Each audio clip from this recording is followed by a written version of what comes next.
अस्सलाम वालेकुम एवरीवन। एक नई वीडियो के साथ आपके सामने हाजिर हूँ, आपका मेंटोर। और जैसा कि आपने देखा कि ये हमारे इस कोर्स की जो है वो ये एक 9th वीडियो है और ऑलमोस्ट इसके बेसिक टूल जो हैं वो ख़त्म होने वाले हैं। एक और वीडियो आएगी जिसमें मैं और थोड़ी डिटेल से डिफ़ाइन करूँगा और उसके बाद जो है हमारे बेसिक टूल सारे ख़त्म हो जाएंगे। तो आज भी मैं इसी बेसिक टूल्स में से कुछ नई टूल्स आपको सिखाऊंगा और एक नई चीज़ आपको मैं बताऊंगा कि हमने अभी तक जो है वो टेक्स्ट और टाइप टूल को हमने अभी तक डिटेल में नहीं पढ़ा है, बल्कि हमने अभी तक देखा नहीं है कि टेक्स्ट किस तरीके से इलस्ट्रेटर में आप यूज़ कर सकते हैं और कितने तरीके से आप टेक्स्ट की इसमें कैटेगरीज हैं। तो ये है कि आज की जो वीडियो है उसमें मैं आपको टाइप टूल के बारे में बताऊंगा और एक और टूल है फ्री ट्रांसफॉर्म टूल। एक छोटा सा टूल है, उसकी भी मैं आपको कुछ थोड़ा सा एग्जांपल दूंगा कि फ्री ट्रांसफॉर्म टूल कैसे काम करता है। बट बेसिकली हमारी वीडियो जो आज की है उसमें मैं बताऊंगा आपको टाइप टूल।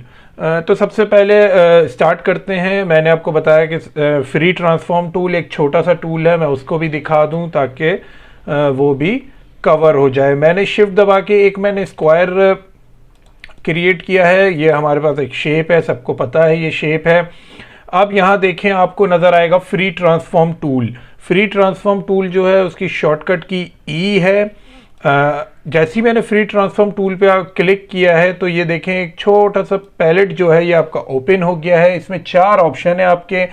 पहला ऑप्शन जो है वो कंस्ट्रेन का है, सेकंड ऑप्शन फ्री ट्रांसफॉर्म का है जिस पे ऑलरेडी क्लिक हुआ है, थर्ड ऑप्शन पर्सपेक्टिव डिस्टॉर्ट का है और फोर्थ ऑप्शन फ्री डिस्टॉर्ट का है। अब मैं पहले दिखा देता हूँ फ्री ट्रांसफॉर्म जो ऑलरेडी क्लिक हुआ है वो क्या करता है। अब ये देखें, मैं इसको रोटेट कर सकता हूँ, मैं इसको साइजिंग कर सकता हूँ, जो कि आप सिलेक्शन टूल से भी कर सकते हैं। तो इसमें कोई डिफरेंस नहीं है सिलेक्शन टूल और इसका जो फ्री ट्रांसफॉर्म जो टूल है उसमें कोई डिफरेंस नहीं है। अब मैं अगर कंस्ट्रेन पे क्लिक करता हूँ, अब देखें ये कंस्ट्रेन पे क्लिक हो गया है। अब ये क्या काम करेगा, अब देखें मैं स्क्वायर को इंक्रीज कर रहा हूँ और डिक्रीज कर रहा हूँ, लेकिन इसका पिवट पॉइंट सेम है। तो ये देखिए ये एक ही पॉइंट से जो है ये बड़ा हो रहा है और छोटा हो रहा है। ये वैसे काम करता है जैसे हम शिफ्ट दबा के अगर हम कोई ऑब्जेक्ट क्रिएट करते हैं तो उसकी चारों तरफ से प्रोपोर्शन सेम आती है। तो ये वैसे ही काम करता है। अगर आप कंस्ट्रेन के बटन पे क्लिक कर दें और फिर आप इसको रोटेट भी करेंगे तो ये देखें एंगल वाइज, मैंने कोई शिफ्ट का बटन की प्रेस नहीं की हुई है, लेकिन ये कंस्ट्रेन पे जब तक आप इस पे क्लिक रखें, यानी कंस्ट्रेन का बटन आप जब तक दबाए रखेंगे उससे ये काम शिफ्ट वाला ही करेगा। जो शिफ्ट का बटन दबा के हम जो रोटेट करते हैं या साइजिंग करते हैं तो ये एक्यूरेट रहता है, चारों तरफ से इसके एंगल एक्यूरेट रहते हैं, तो ये वो काम करेगा। अब मैं इसका थर्ड ऑप्शन आपको बता दूं। थर्ड ऑप्शन क्या है, पर्सपेक्टिव डिस्टॉर्ट है। पर्सपेक्टिव डिस्टॉर्ट क्या करता है, अब मैं यहाँ पे आके मुझे इस पॉइंट को बड़ा करना है, इस साइड को मुझे बड़ा करना है, ये जो राइट साइड है, और लेफ्ट साइड जो है वो इतनी ही रखनी है। मैं सिर्फ इसके एंकर पॉइंट पे आऊँगा, मैं यहाँ से इसको बाहर खींचूंगा और देखें जो इसका दूसरा पॉइंट है, मैंने कोई पॉइंट सिलेक्ट नहीं किए, वो ऑटोमेटिकली बाहर जाएगा। एक बार मैं फिर से दिखा देता हूँ आपको। वैसे हमें क्या करना पड़ता था, वैसे हम ये करते थे अपना डायरेक्ट सिलेक्शन टूल सिलेक्ट करते थे और हम फिर ये दोनों एंकर पॉइंट को सिलेक्ट करते थे, फिर हम इसको बड़ा करते थे। लेकिन इन्होंने ये आसानी कर दी है ट्रांसफॉर्म टूल ने। अगर आप इसको पर्सपेक्टिव डिस्टॉर्ट पे क्लिक करेंगे, आप एक पॉइंट पे आएंगे, मैंने कोई और बटन नहीं दबाया हुआ, सिर्फ मैंने अपने माउस से इसको ड्रैग करना शुरू किया है तो दूसरा जो उसके अपोजिट पॉइंट है वो खुद ही ड्रैग होगा। इसी तरह आप दूसरी तरफ भी कर सकते हैं। मैं अब इसको इनसाइड ले जा रहा हूं तो ये इनसाइड ड्रैग होगा। तो ये आपको इक्वली जो है वो एक शेप बना के दे देता है, मतलब कि आपको पॉइंट सिलेक्ट करने की ज़रूरत नहीं है, आप एज इट इज़ ही उसको मूव करा सकते हैं और इक्वल प्रोपोर्शन पे इक्वली वहाँ से भी मूव होगा और यहाँ से भी पॉइंट मूव हो रहा है। इसी का हम अगर चौथा ऑप्शन देख लें तो ये क्या है, ये जो है ये फ्री डिस्टॉर्ट है। फ्री डिस्टॉर्ट क्या करता है, अभी हम देख रहे थे जो पर्सपेक्टिव डिस्टॉर्ट है उसने क्या किया कि 2 पॉइंट पे वो एक साथ काम कर रहा था। जैसे मैं अगर यहाँ से करता हूँ तो ये चीज़ बड़ी होगी, मैं यहाँ से लाकर इसको छोटा करता हूँ तो ये चीज़ छोटी होगी। तो ये जो है ये 2 पॉइंट्स पे एक साथ इक्वली काम कर रहा है और आपको एक शेप क्रिएट करके दे रहा है। लेकिन जो इसका फोर्थ टूल है फ्री डिस्टॉर्ट, उसमें आप अगर एक एंकर पॉइंट पे क्लिक करेंगे और उसको ड्रैग करेंगे तो सिर्फ ये उसी पर काम करेगा। मैंने इस पॉइंट पे सिर्फ क्लिक किया और ये किसी पॉइंट को नहीं छेड़ रहा है, ये सिर्फ इसी पॉइंट पे काम कर रहा है। जिस तरफ भी आप रखेंगे पॉइंट को ये वहां पे आपको एक शेप क्रिएट करके दे देगा। तो ये तो आपने देखा कि ये एक ऑब्जेक्ट पे हमने काम किया। अगर मैं इसको ज़्यादा ऑब्जेक्ट पे चाहिए होगा तो ये बहुत थोड़ा डिफरेंटली काम करता है। जैसे मैंने एक बॉक्स क्रिएट किया, मैंने इसी बॉक्स को ऑल्ट से कॉपी ले ली, मैंने कंट्रोल डी से रिपीटेशन कर दी, फिर मैंने इन सब को सिलेक्ट किया, एक और मैंने ऑल्ट से कॉपी ले ली, फिर कंट्रोल डी से मैंने इसको सिलेक्शन दे दी। अब हम अगर मैं इस पे आता हूँ अपने ट्रांसफॉर्म टूल पर और अगर मैं इन सब को सिलेक्ट कर लेता हूँ, मैंने इन सब को सिलेक्ट कर लिया, मैं ट्रांसफॉर्म टूल पे आया और मैंने अब पर्सपेक्टिव डिस्टॉर्ट सिलेक्ट किया है और अब ये देखिएगा ये एक साथ सबको जो है वो, अगर मैं इस पे कलर दे दूं तो आपको ज़्यादा वाज़ेह पता चल जाएगा। मैंने इसको ऑरेंज कलर दिया है तो ये देखिए ये एक साथ ही जो है वो सब पे काम करेगा जितने भी आपने इसके सिलेक्ट किए हुए हैं। मैं इसको यहाँ से अंदर कर देता हूँ तो ये देखिए ये एक साथ सब पे काम कर रहा है। इसकी मैं एक और मिसाल दे देता हूँ आपको।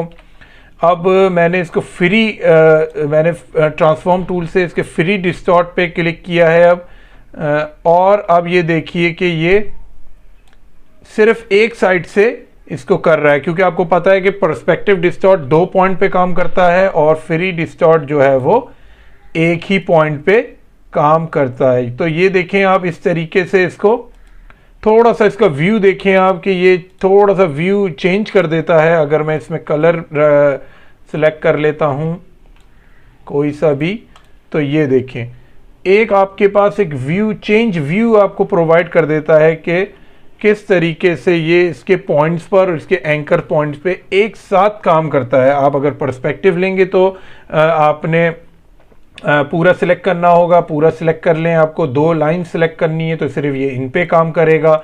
जितनी भी आप ऑब्जेक्ट या शेप सिलेक्ट करेंगे तो ये उस पे काम करेगा। अब मैं यहाँ से देखें मैंने ये इसको डिक्रीज कर दिया है तो ये देखें एक नया शेप इसने क्रिएट कर दिया है। तो इसकी भी आप प्रैक्टिस कीजिएगा, काफ़ी अच्छे पर्सपेक्टिव बना के देता है ये फ्री ट्रांसफॉर्म टूल जो है। तो आपको उम्मीद है कि समझ आया होगा कि फ्री ट्रांसफॉर्म टूल किस तरीके से ट्रांसफॉर्म करता है शेप्स को और ऑब्जेक्ट्स को। तो ये था हमारा फ्री ट्रांसफॉर्म टूल। और अब मैं स्टार्ट करने जा रहा हूँ टाइप टूल। टाइप टूल क्या होता है, ये देखें यहाँ पे आपको एक टी का निशान नज़र आ रहा होगा जिसमें है ये टाइप टूल, और टाइप टूल की शॉर्टकट की जो है वो टी होती है। अब देखें मैंने जैसे ही टाइप टूल सेलेक्ट किया तो यहाँ देखें एक मेरे पास कर्सर जो है वो मुझे आई शो कर रहा है, और अगर मैं इसको यहाँ पे क्लिक करता हूँ तो ये देखें क्या दिखा रहा है, ये लोरेम इप्सम एक फॉन्ट लिखा आ रहा है मेरे पास। ये एक ऐसी डेमो फॉन्ट होता है, ये इसमें घबराने की बात नहीं है। जब भी आप क्लिक करेंगे तो ये आपको यही दिखाया जाएगा। तो आपको क्या करना है, आपको जस्ट जो आपको टाइप करना है वो आप टाइप कर सकते हैं। अब जैसे मैंने एडोब इलस्ट्रेटर सीसी ये मैंने टाइप किया है। अब देखें जब मैंने कोई चीज़ टाइप कर दी है तो ये देखें इससे इसको ये ब्लिंक करेगा। अगर आप देख रहे हैं ये सीसी के आगे ये जूम कर देता हूं मैं, ज़रा जूम मैंने किया है इसको, ये देखें ये हमारा टेक्स्ट है और मैंने दोबारा टी पे गया हूं। जब भी आप देखें ये हमारी टेक्स्ट फाइल है और मैंने इसके बिल्कुल मैं इसके फॉन्ट पे लेकर आऊंगा तो ये दोबारा से टाइपिंग का ऑप्शन देगा और ब्लिंक करना स्टार्ट कर देगा। हम इससे आगे कुछ भी लिख सकते हैं। तो और अगर आप इसको सिलेक्शन टूल से सिलेक्ट करते हैं तो ये इस तरीके से आप इसको मूव करा सकते हैं। ये हमारा एक बॉक्स में एक टेक्स्ट रहेगा। और मैं इसके थोड़े ऑप्शन भी आपको बता देता हूँ कौन कौन से ऑप्शंस हैं। अगर आप इसको सिलेक्ट रखेंगे इसके बॉक्स को, तो आप देखिएगा यहाँ स्ट्रोक का ऑप्शन है। इसके स्ट्रोक अगर आपको देना है तो दे सकते हैं टेक्स्ट का भी। जो स्ट्रोक का आपको साइज रखना है उतने स्ट्रोक पे साइज आ जाएगा आपको। और उसके अलावा जो है, मैं अगर इसको सिलेक्ट करता हूँ, सिलेक्ट करने के बाद जो है आपके पास इसमें और क्या आ जाएगा, मैंने इसको डिफ़ॉल्ट कर दिया है। डिफ़ॉल्ट करने के बाद इसका मैं जो है स्ट्रोक ख़त्म कर रहा हूँ और इसको जो है वो मैं ब्लैक कलर दे रहा हूँ। तो हमने स्ट्रोक को बंद कर दिया है, हमने सिर्फ इसको ब्लैक कलर दिया है। अच्छा, आप यहाँ देखें, यहाँ पे आ रहा है ओपेसिटी आ रही है इसकी, टेक्स्ट की ओपेसिटी कितनी है वो आप सेट कर सकते हैं। उसके अलावा आप देखें यहाँ कैरेक्टर्स आ रहे हैं। ये मैं और बता दूंगा कि अभी ये बताऊंगा इसमें से कि कैरेक्टर्स क्या काम करते हैं। यहाँ आप देखें तो आपके पास कुछ डिफ़ॉल्ट इसके फ़ॉन्ट्स आ रहे हैं। फ़ॉन्ट्स क्या होते हैं, डिफरेंट किस्म की हैंडराइटिंग्स के फ़ॉन्ट्स बनते हैं जो कि आप यहाँ पे देख भी सकते हैं। अगर मैं इसको यहाँ कर दूँ और मैं अपने फ़ॉन्ट्स खोलूँ तो मैं जैसे जैसे माउस अपना दूसरे फ़ॉन्ट्स पे लाता रहूँगा तो ये आपको फ़ॉन्ट स्टाइल जो है, ये एक किस्म का फ़ॉन्ट स्टाइल होता है, वो आपको चेंज करके दिखाता रहेगा। तो ये बहुत सारे किस्म के फ़ॉन्ट स्टाइल्स होते हैं, आप ऐड भी कर सकते हैं इसमें से। तो ये देखें कि कितने किस्म के आपके पास फ़ॉन्ट स्टाइल मौजूद हैं। इसके ऑलरेडी बिल्ट इन इतने ज़्यादा फ़ॉन्ट स्टाइल हैं तो ज़्यादा ज़रूरत पड़ती नहीं है हमें ऐड करने की। अगर कोई स्पेसिफिक रिक्वायरमेंट हो तब हमें ज़रूरत पड़ती है, वरना इसके जो टेक्स्ट ये जो फ़ॉन्ट्स हैं ये मोर देन इनफ हैं। तो मैंने फ़र्ज़ करें कोई सा भी मैं इसमें सिलेक्ट कर सकता हूँ। मैंने एरियल, अगर जो है वो आपने काफ़ी नाम सुना हुआ होगा, अगर आपने माइक्रोसॉफ्ट ऑफिस भी यूज़ किया होगा तो उसमें भी ये टेक्स्ट मौजूद है। ये यूनिवर्सल टेक्स्ट कहलाते हैं ज़्यादातर, जो हर आपको सॉफ्टवेयर में अवेलेबल होते हैं। अब मैंने जो है वो एरियल टेक्स्ट सेलेक्ट किया है। इसमें आपके कुछ स्टाइल होते हैं, जैसे कि नैरो इटैलिक हो गया, नैरो बोल्ड हो गया, नैरो बोल्ड इटैलिक हो गया, इटैलिक बोल्ड। जिन्होंने भी टेक्स्ट के बारे में कोई भी या ऑफिस यूज़ किया होगा या कोई भी माइक्रोसॉफ्ट का सॉफ्टवेयर यूज़ किया होगा या कहीं भी कोई भी टेक्स्ट की जगह कहीं टेक्स्ट जैसे नोट पैड हो गया या आपका वर्ड पैड हो गया, आपने वहाँ भी अगर टेक्स्ट यूज़ किए होंगे तो आपको पता होगा कि इटैलिक, बोल्ड और बोल्ड इटैलिक ये जो हैं ये इसके स्टाइल होते हैं फ़ॉन्ट के।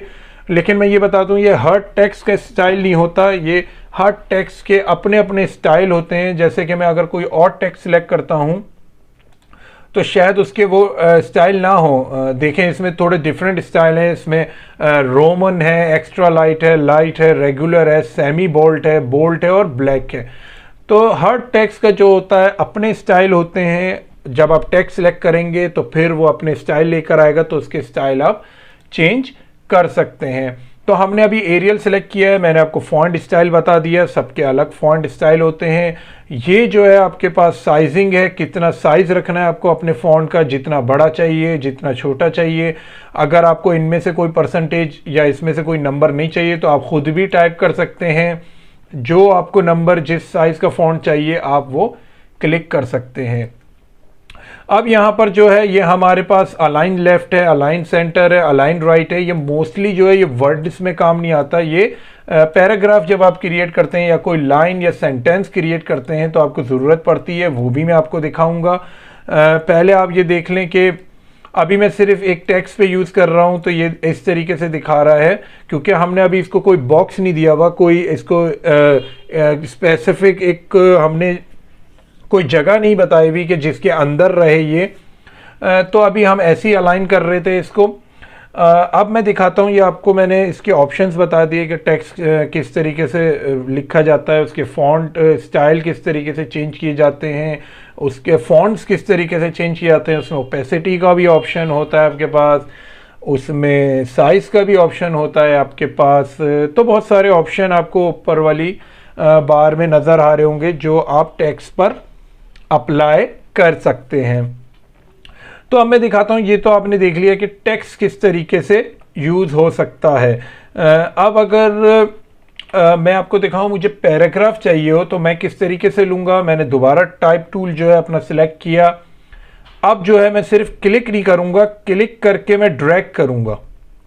फ़र्ज़ करें मुझे इतने एरिया में जो है अपना पैराग्राफ चाहिए, तो जैसे ही मैंने क्लिक करके ड्रैग किया तो उसने मुझे एक पैराग्राफ टाइप जो है 3-4 पैराग्राफ जो हैं वो मुझे लिखे हुए दे दिए हैं। घबराने की बात नहीं है, ये एक ऐसी डेमो के लिए आपको दिया हुआ है कि जब आप टेक्स्ट टूल यूज़ करें और टेक्स्ट किस तरीके से उस बॉक्स में आएगा तो आप ये बता सकते हैं। ये जो फीचर इन्होंने लेकर आए हैं ये डेमो टेक्स्ट का, ये सीसी में इंट्रोड्यूस हुआ है। अगर आप पिछले अगर सीएस के इसके अगर आप वर्जन देखेंगे तो उसमें जो है वो इस तरीके से आपके पास बॉक्स आ रहा होगा और ये ब्लिंक कर रहा होगा आपके टेक्स्ट के लिए। आप कुछ भी टेक्स्ट दे सकते हैं इसके अंदर।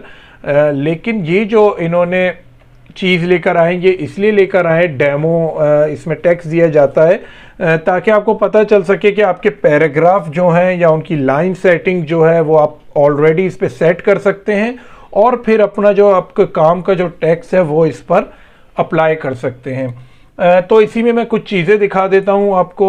जैसे कि ये पैराग्राफ है, इसके ऊपर देखेंगे तो यहाँ करेक्टर का एक ऑप्शन आपको नज़र आ रहा है, उस पर क्लिक करेंगे तो यहाँ टेक्स्ट के जो हैं कुछ कैटेगरीज ओपन हो जाती हैं और उसकी कुछ सेटिंग्स आपको नज़र आ रही होंगी जो कि डिफ़ॉल्ट पर है मोस्टली। और अगर ये करेक्टर का पैनल आपको वैसे दूसरी जगह से ओपन करना है तो आप विंडोज़ पे जाएंगे, यहाँ टाइप पे जाएंगे और कैरेक्टर्स का पैनल जो है यहाँ से आप ओपन कर सकते हैं। और इसकी शॉर्टकट की भी आपको दी हुई है, Ctrl+T जो है वो इसकी शॉर्टकट की है। तो आप देख सकते हैं यहाँ पे कैरेक्टर्स का एक ऑप्शन है और यहाँ पे एक पैराग्राफ का भी ऑप्शन है। तो सबसे पहले कैरेक्टर पे आपको जो है वो नॉर्मल टेक्स्ट पे आपको दिखाएंगे कि किस तरीके से काम करता है। मैं इसको डिलीट कर लेता हूँ। मैं कोई टेक्स्ट ले लेता हूँ, जैसे कि मैंने लिख लिया अडोबी इलिस्ट्रेटर।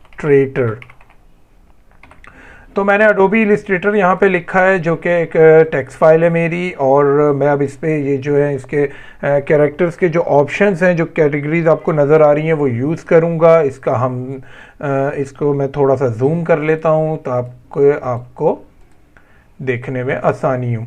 तो हमने एक ये नॉर्मल सा टेक्स्ट लिया हुआ है, ये हमारी टेक्स्ट फाइल है, टेक्स्ट लेयर बोल सकते हैं इसको आप।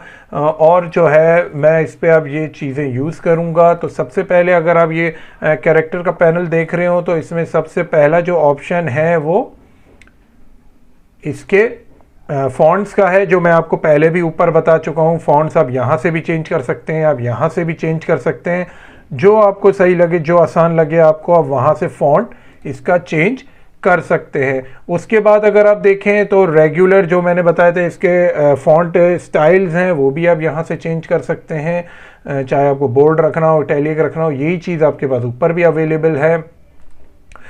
ये इसका साइज़ है, साइज़ भी मैंने आपको बताया ऊपर अवेलेबल है, यहाँ भी साइज़ आप इंक्रीज़ और डिक्रीज़ कर सकते हैं। अब बाकी चीज़ें क्या बतानी है मुझे, ये जो है इसके बराबर में अगर आप देखें साइज़ के बराबर में तो लीडिंग है, उसके बाद ट्रैकिंग है और उसके बाद कर्निंग है। तो मैं एक एक करके आपको ये बताता हूँ कि लीडिंग, कर्निंग और ट्रैकिंग जो होता है वो क्या होता है। पहले मैं इस फाइल को सिलेक्ट कर लेता हूँ। हमने ये टेक्स्ट की फाइल सिलेक्ट कर ली है। सबसे पहले मैं आपको बता रहा हूँ ट्रैकिंग। ट्रैकिंग बेसिकली ये होता है कि अगर आप यहाँ से इसकी वैल्यूज़ देखें तो आपको माइनस और प्लस दोनों में नज़र आ रही होंगी। अभी इसकी वैल्यू 0 है तो अभी इसको कोई वैल्यू नहीं दी हुई। जैसी मैं इसको देखिए आप, जैसी मैं इसकी वैल्यू इंक्रीज़ कर रहा हूँ तो जो आपके अल्फ़ाबेट्स हैं उसके बीच में स्पेस इंक्रीज़ हो रही है, और मैं इसको माइनस में ले जा रहा हूँ तो इसकी बीच में जो स्पेस है वो डिक्रीज़ हो रही है। तो ये बेसिकली जो है ये अल्फ़ाबेट्स के बीच में जो आपको स्पेसिंग चाहिए होती है उसके लिए यूज़ होती है ट्रैकिंग। अब मैंने यहाँ 100 कर दिया तो अब आप देखें कि ये कितनी इसमें स्पेस आ गया है एक अल्फ़ाबेट से दूसरे अल्फ़ाबेट में। तो ये बेसिकली जो है ये स्पेसिंग के लिए यूज़ होता है कि वन अल्फ़ाबेट से दूसरे अल्फ़ाबेट में आपको कितनी स्पेस चाहिए, ये उसके लिए यूज़ होता है। उसके बाद अब मैं आ जाता हूँ कर्निंग पे आ जाते हैं। अब कर्निंग पे देख लेते हैं क्या होता है। कर्निंग पे आप क्लिक करेंगे तो आप देखें आपके पास ऑप्टिकल आ रहा है, मैट्रिक्स आ रहा है और ज़ीरो आ रहा है। हमारे पास बाकी ऑप्शन क्यों नहीं ओपन आ रहे हैं वो देख लेते हैं हम। मोस्टली जो काम करते हैं वो ऑप्टिकल पे करते हैं और मैट्रिक्स पे भी कर सकते हैं, लेकिन अगर आप ज़ीरो रखेंगे तो ज़ीरो पे काम नहीं करते, क्योंकि ज़ीरो से बेहतर है आप ऑप्टिकल पे काम करें तो ज़्यादा बेहतर रहेगा। ज़ीरो से ये होता है कभी कभार किसी अल्फ़ाबेट की जो वैल्यू होती है और दूसरे अल्फ़ाबेट में काफ़ी बीच में डिफरेंस आ जाता है, स्पेसिंग आ जाती है। और फिर मैं आपको दिखाता हूँ कि ये क्या काम करता है। अब देखें, अगर ये हमारी एक टेक्स्ट है, हमारे पास अडोबी इलस्ट्रेटर लिखा हुआ है। अब मुझे आई और इलस्ट्रेटर का जो आई है और जो अडोबी का ई है, इसके बीच में मुझे लग रहा है स्पेसिंग मुझे इतनी ज़्यादा नहीं चाहिए, मुझे स्पेसिंग थोड़ी सी कम चाहिए। आई जो है वो ई के थोड़ा सा और करीब आ जाए। तो मैं इस पर क्लिक करूंगा। अब देखें मेरे पास वैल्यूज़ ओपन हो गई हैं। जब मैं पूरा टेक्स्ट सिलेक्ट करता हूं तो वैल्यूज़ ओपन नहीं होंगी। तो बेहतर है आप पहले क्लिक कर लें कौन सा आपको अल्फ़ाबेट जो है वो उसको मूव कराना है। कम स्पेसिंग करनी है, ज़्यादा करनी है, वो आपके ऊपर है। अगर आप प्लस में रखेंगे तो ज़्यादा दूर चले जाएगा। अगर आप बोल रहे मुझे स्पेस कम करनी है तो आप माइनस में वैल्यू ले जाएंगे तो वो उसके और करीब हो जाएगा।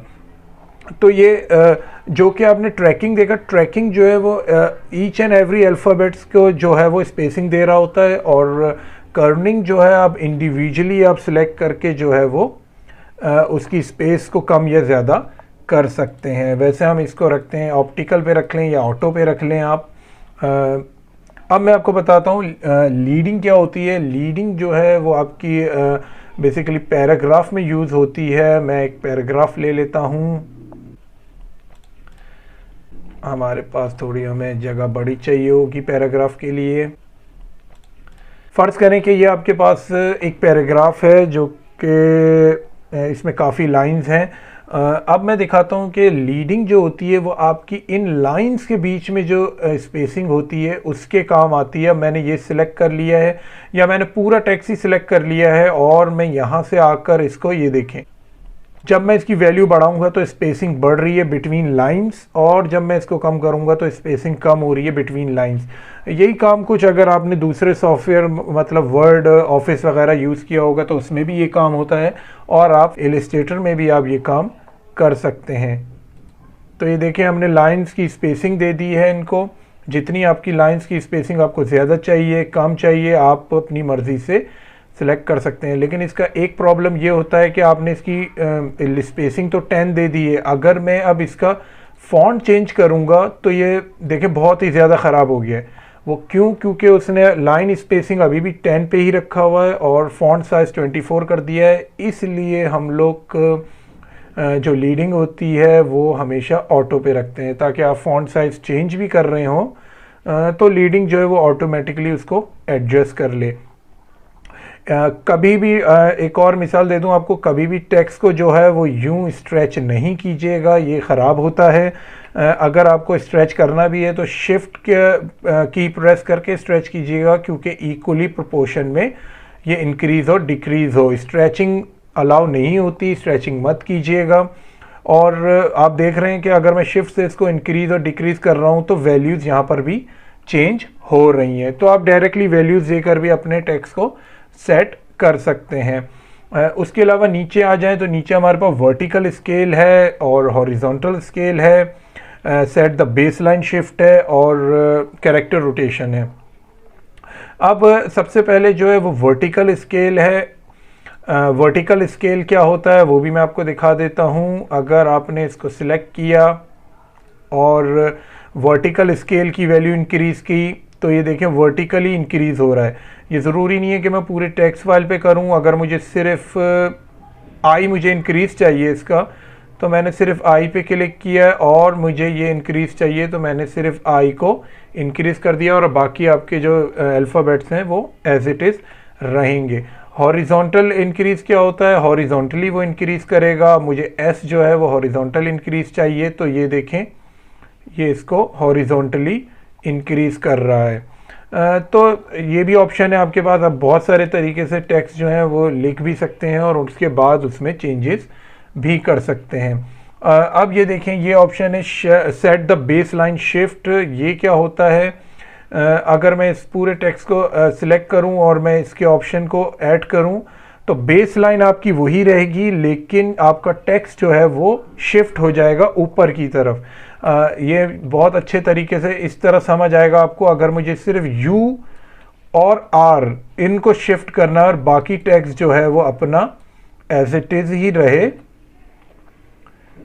तो मैं क्या करूंगा, पहले मैं u को सिलेक्ट कर लूंगा। u को मैंने सिलेक्ट करके इसको वैल्यू दे दी है 6 की, और फिर मैंने r को सिलेक्ट करके इसकी वैल्यू दे दी है 12 की। तो ये देखें, बाकी कैरेक्टर जो हैं, कभी कभार आपने देखा है कि बहुत सारे तरीके से टेक्स्ट लिखा जाता है।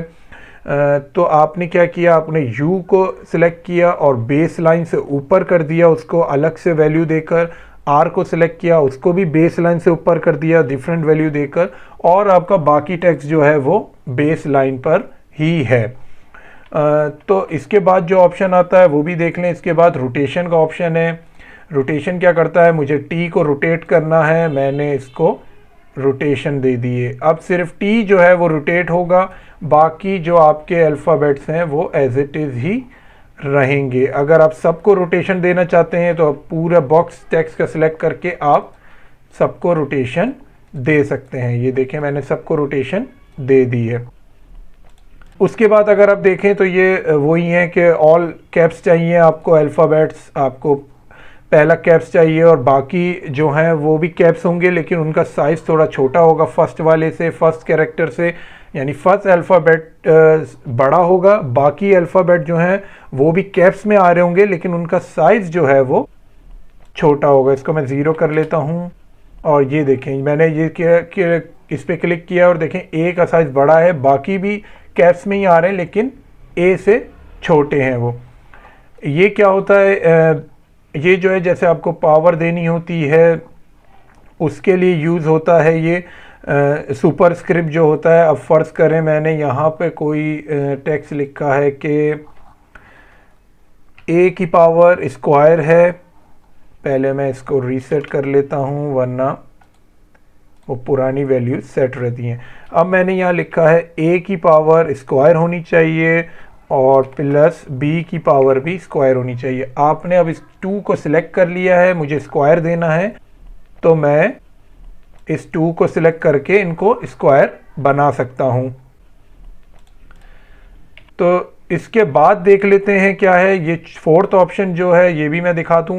ये भी कुछ इसी से मिलता जुलता है। जैसे हम केमिस्ट्री के फार्मूलाज लिखते हैं, H2O हो गया, लेकिन इसमें आपको 2 जो है वो नीचे चाहिए होता है।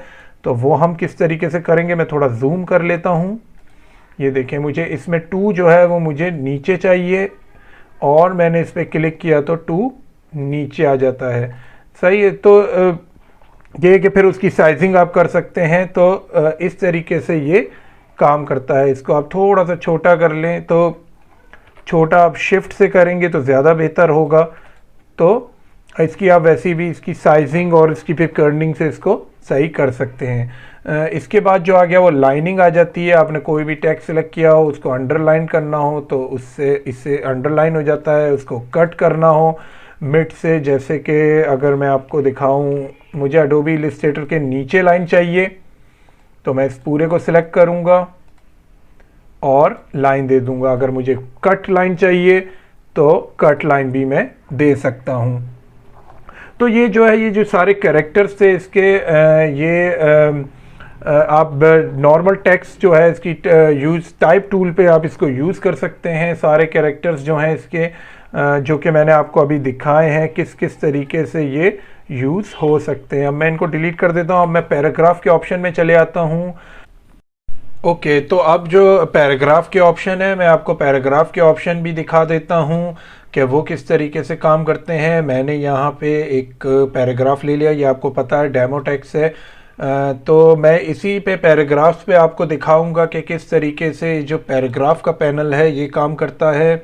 सबसे पहला ऑप्शन देखें तो अलाइन लेफ़्ट है, अलाइन सेंटर है, अलाइन राइट है, justify with the last line align left है, मतलब कि पूरा टेक्स्ट आपका राइट पे होगा और सिर्फ जो है वो जो लास्ट लाइन है उसको जस्टिफाई करेगा। इसी तरह मिडिल में जो आप ये कर रहे हैं justify with the last line align centre, तो लास्ट लाइन आपकी सेंटर में होगी।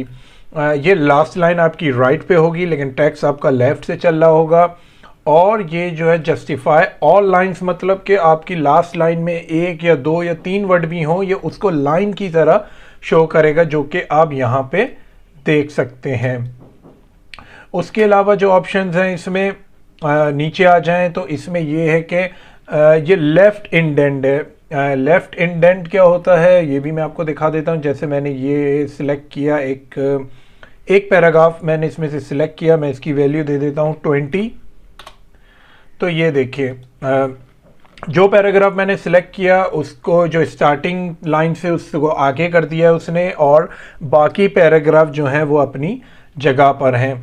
अब इसी तरह उससे नीचे अगर आप देखेंगे तो मैं इस पैराग्राफ पे जो है वो दूसरी वो अप्लाई करता हूँ। जैसे ये मैंने पैराग्राफ किया, अब ये जो है ये फर्स्ट लाइन लेफ्ट इंडेंट है। फर्स्ट लाइन लेफ्ट इंडेंट का मतलब है कि सिर्फ फर्स्ट लाइन को वो इंडेंट करेगा, बाकी पैराग्राफ वहीं रहेगा।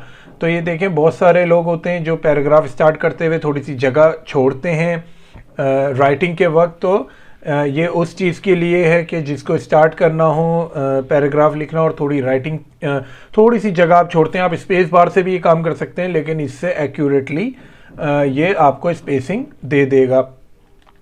उसके बाद क्या है, अब ये है राइट इंडेंट होता है। ये राइट से आपको जगह देगा और लेफ्ट से आपकी टेक्स्ट वैसी ही रहेगा। जैसे कि देखें राइट साइड के पेज से आपको जगह बना रहा है और ये लेफ्ट साइड आपकी वैसी ही है। उसके बाद आ जाएं, उसके बाद जो दिखा रहा है स्पेस बिफोर पैराग्राफ है और स्पेस आफ्टर पैराग्राफ है। ये भी अगर आपने ऑफिस वर्ड वगैरह यूज़ किया होगा तो आपको पता होता है कि हमें पैराग्राफ लिखने के बाद स्पेस चाहिए या पैराग्राफ लिखने से पहले स्पेस चाहिए, तो वो भी आप बता देंगे। तो अगर आप पहले की करेंगे तो वो उससे पहले वाले से स्पेस थोड़ी सी जगह बना देगा, और अगर आप बाद में बोलेंगे तो ये बाद में जगह बना देगा। तो ये आप अपनी सेटिंग अपनी मर्ज़ी से कर सकते हैं। ये भी आपने ऑप्शन देख लिया। उसके बाद आप ये देख रहे हैं ये हाइपरनेट क्या चीज़ होती है। हाइपरनेट वो चीज़ होती है जैसे हमारे कुछ वर्ड्स होते हैं जो अगर आप लाइन के एंड में आ रहे हों तो हम डैश लगा के वो वर्ड अगली लाइन में उसको कंप्लीट कर देते हैं। तो ये हाइपरनेट अगर आप इसका नेक्स्ट लाइन में चले जाएंगे और अगर इस पर आप चेक लगाए रखेंगे तो आपको डैश भी नज़र आएंगे जो वर्ड कंप्लीट नहीं हो पाते लाइन के लास्ट में, और डैश लगा के हम बाकी का वर्ड नीचे वाली लाइन में कंटिन्यू करते हैं। तो ये उसके लिए हाइपरनेट का ऑप्शन इन्होंने दिया हुआ है। उम्मीद है कि ये सारी चीज़ें आपको समझ आ गई होंगी। एक लास्ट चीज़ मैं और बताता चलूँ इस पैराग्राफ और टाइप टूल के बारे में। फ़र्ज़ करें कि हमारे पास ये टेक्स्ट है और ये कॉलम में है टेक्स्ट। फ़र्ज़ करें हमें कॉलम चाहिए, हमें पैराग्राफ में जो है जैसे आपके पास होता है ना आप अखबार पढ़ते हैं या कुछ मैगज़ीन पढ़ते हैं तो उनके पेज पे जो है अलग अलग कॉलम्स बने हुए होते हैं। अब फ़र्ज़ करें आपके कॉलम का साइज़ ये है और लेकिन आपका टेक्स्ट पूरा नहीं आ रहा है, यानी टेक्स्ट आपका गायब हो रहा है, थोड़ा हाइड हो रहा है। तो आप ये देखेंगे कि आपको यहाँ पे एक प्लस का निशान नज़र आएगा। उस प्लस के निशान पे अगर आप क्लिक करेंगे और आप क्या करेंगे, आप उसी के बराबर में अगर ये देखें मेरे पास मेरे कर्सर का निशान चेंज हो गया और आपका बकिया जो टेक्स्ट है वो इस पे आ गया। और अब जैसे ही आप इसको यहाँ पे ड्रैग करेंगे इक्वल साइज का, तो आपका जो टेक्स्ट है जो यहाँ से स्टार्ट हुआ था और जो हिडन हो रहा था आपका टेक्स्ट, जो गायब हो रहा था आपका टेक्स्ट, वो आपके दूसरे कॉलम पर आ जाएगा। तो आपने ये देखा कि किस तरीके से हम इसके कॉलम्स भी बना सकते हैं। और कॉलम्स में अगर आपका टेक्स्ट मिसिंग हो रहा है तो आप एक रेड प्लस का साइन आएगा, आप उस पर क्लिक करेंगे और आप दूसरी जगह पे ड्रैग कर देंगे तो आपका रिमेनिंग टेक्स्ट जो है वो भी एज अ कॉलम आ जाएगा। आप उसको जैसे भी उसको आप सेट करना चाहें उसको सेट कर सकते हैं, जितने आपको साइजिंग चाहिए, जो भी आपको पैराग्राफ के ऑप्शन बताए हैं वो बता दिए। तो इस तरीके से आप इनको कॉलम्स में भी डिवाइड कर सकते हैं। तो उम्मीद है कि टाइप टूल की ये जो क्लास है ये आपको पसंद आई होगी। थोड़ी लंबी क्लास हो गई है, लेकिन ये है कि काफ़ी इंपॉर्टेंट टूल है टाइप टूल, क्योंकि जब भी आप कोई डिज़ाइन बनाते हैं, शेप बनाते हैं, आपको ज़रूरी है इसके टेक्स्ट भी चाहिए होता है राइटिंग के लिए, तो उसकी डेफिनेशन भी बतानी होती है, कुछ डिफ़ाइन भी आपको करना होता है। तो आपने देखा कि इसके बहुत सारे जो ऑप्शंस भी हैं। जाते जाते मैं आपको थोड़े से ऑप्शंस और इसके बताता चलूँ टाइप टूल के। ये कोई इतने ख़ास ऑप्शन नहीं है, लेकिन आप यूज़ करना चाहें तो कर सकते हैं। एक एरिया टाइप टूल है। एरिया टाइप टूल क्या करता है, अब मेरे पास फ़र्ज़ करें कि मैं दूसरा कोई शेप ले लेता हूँ। मैंने एक एलिप्स शेप ले लिया, लेकिन मैंने ये ओवल सा शेप बनाया है। एरिया टाइप टूल क्या करता है, अब मैं जब यहाँ पे आके इस पर क्लिक करूँगा तो ये देखिए इसने मुझे जैसे ही मैंने जिस एरिया पे मतलब जिस शेप पे आकर मैंने क्लिक किया है अपना एरिया टाइप टूल का कर्सर, तो उसने उसी के अंदर जो है आपको टेक्स्ट दे दिया है। तो आप टेक्स्ट की सेटिंग आप अंदर से जैसे ही आपको करना चाहें वो कर सकते हैं। आपने यहाँ से इसको सिलेक्ट करके जो है आपने स्पेसिंग कर ली है या मिडिल में कर लिया है या ओवरऑल पे आप ले गए हैं। तो इस तरीके से आपने बहुत जगहों पे देखा होगा कुछ डिज़ाइन ऐसे बने हुए होते हैं जिनके अंदर टेक्स्ट फिट होता है, तो वो एरिया टेक्स्ट टूल से होता है। जैसा भी आप डिज़ाइन या शेप आप क्रिएट करें और एरिया टेक्स्ट टूल को आप क्लिक करें और अपना टेक्स्ट उसके अंदर आप दे सकते हैं। उसके बाद एक और ऑप्शन है text on a path tool. Text on a path tool क्या होता है, मैंने ये पेन टूल से एक पाथ क्रिएट की है। फ़र्ज़ करें मैंने यहाँ तक एक पाथ क्रिएट कर दी। मैं इसके मैं फिल कलर बंद कर देता हूँ, कंट्रोल क्लिक। ये मेरे पास एक पाथ है, सही। अब मुझे इस पाथ पे जो है मुझे चाहिए अपना टेक्स्ट, तो मैंने type on a path tool मैंने सेलेक्ट किया। मैं यहाँ पे आऊँगा और जस्ट मैं जैसे ही आऊँगा तो ये दिखा रहा होगा आपको। आप पहले अपना पाथ सिलेक्ट कर लें, फिर आपने ये सिलेक्ट किया और जैसे ही मैं आऊँगा तो ये देखें जो पाथ है उससे आपका टेक्स्ट जो है वो अटैच हो जाएगा। मैं जूम करके भी दिखा देता हूँ आपको। ये देखें, ये आपका जो है ये एंडिंग का, ये स्टार्टिंग की आपके पास आ रही है बार, ये एंडिंग की आपके पास आ रही है बार, और ये मूव करने की आपके पास आ रहा है।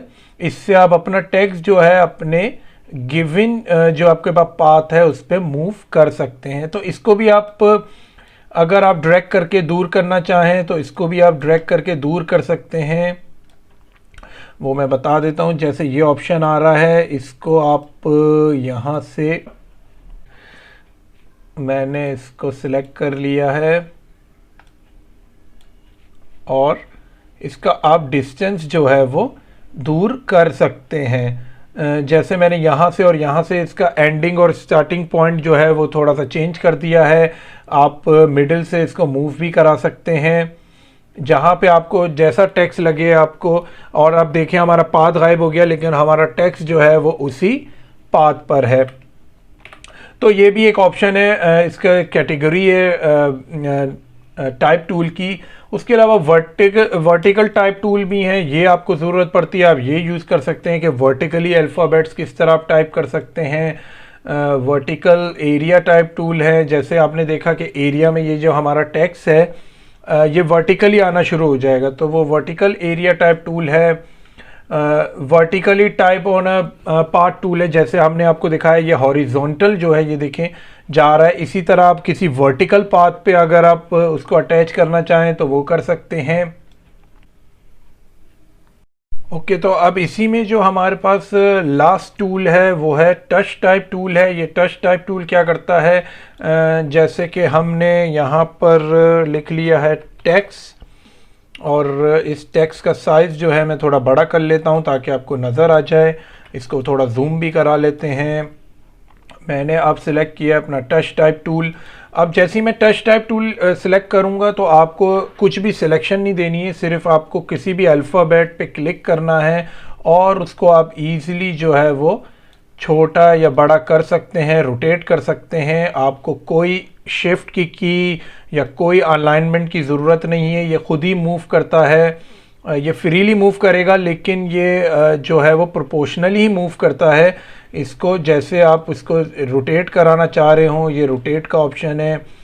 जैसे कि कुछ डिज़ाइन होते हैं आपको चाहिए होते हैं, ये डायरेक्टली जो है वो आप इसको क्लिक करके इनकी प्रॉपर्टीज़ को चेंज कर देता है। ये टच टाइप टूल जो है ये फ्रीली काम करता है। देखें, खुद ही आपको ये दिखाता रहेगा कि किस तरीके से टेक्स्ट चेंज हो रहा है, उसका डिज़ाइन चेंज हो रहा है। किसी को भी आप हॉरिजॉन्टली बड़ा कर सकते हैं, वर्टिकली बड़ा कर सकते हैं, कहीं भी आप इसको रोटेट कर सकते हैं। तो ये एक फ्री फ्लोइंग टूल है, टच टाइप टूल। तो इसको भी आप यूज़ कीजिएगा। Shift+T जो है वो इसकी शॉर्टकट की है।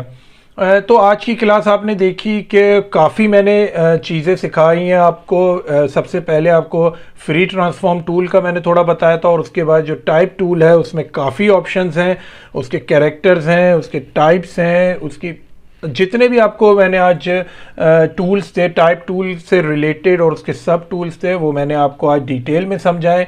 उम्मीद है कि आज की क्लास आपको इंटरेस्टिंग भी लगी होगी और आप इसकी प्रैक्टिस भी करेंगे।